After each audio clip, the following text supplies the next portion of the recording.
Sally, welcome to Red Lodge today.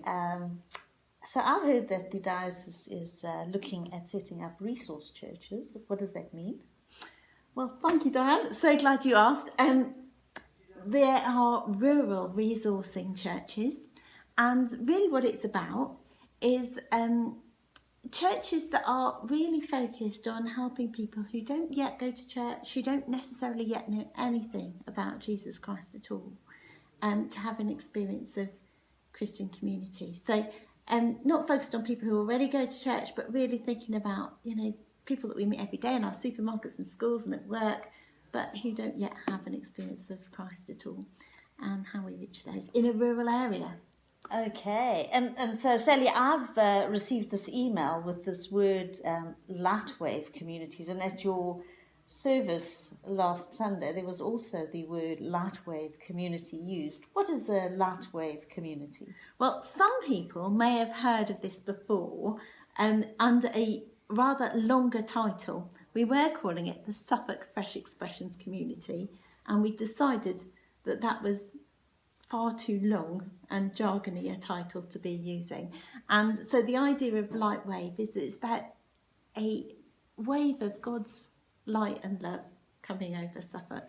And the small groups are like little particles of that light shining in little places. And they're small groups that do a lot of the things that church do, but in miniature. So, they'll worship together, they'll pray together, they'll support each other, but really importantly, they're focused on how they can share the love of God in their community.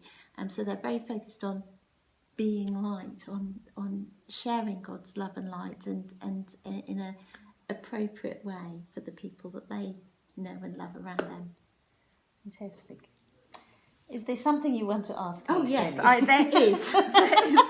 That I know. Although you've been asking me these questions, you know quite a bit about this already, and you saw how it fitted in with your work in Red Lodge, and I thought it'd be really good just if you first of all said something about your work in Red Lodge, what God has been doing there, and because that really led into you thinking that actually God might be taking us on the second bit of the journey. So tell us a little bit. Yes, so we have been incredibly blessed in Red Lodge. The ground seemed to have been ploughed already, the hard ground, and so we began to sow. And in our sowing, we have just encountered opportunities for small groups of different shapes, whether it be a music group or a sports focus group, our youth work, opportunity for a fresh expression of church, and all these things have just been bubbling up. So with the new Lightwave communities and the rural resourcing, we saw tremendous opportunity for what we are to build on what we are currently doing, bringing the gospel to the unchurched.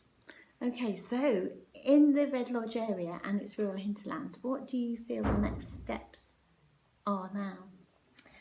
Well, there's always been a heartbeat for wider than Red Lodge, and whatever's happening in Red Lodge, we feel that just needs to flow into all the communities around us, and we believe that there's an opportunity with the new rural resource church funding for us to be able to create those opportunities in every area, in every village, and so it is our hope that Christians, our church, will sort of be excited about being part of this, Sally. Really just being part of this and saying, yes, we're prepared to sacrifice one or two people from our congregation who are passionate about mission to explore and be part of taking the gospel to the unchurched.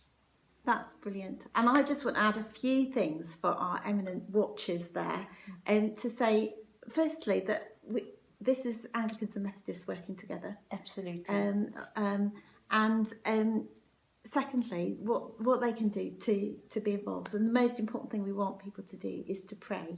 Yes. And to pray for God's guidance, to pray for people to come to know the love of God, and also to pray about whether they might want to be involved in some way, maybe in some practical way about, they may have been thinking for a long time about how they can reach out in their own village, and this may just be God's little opportunity to bring other people alongside them to be able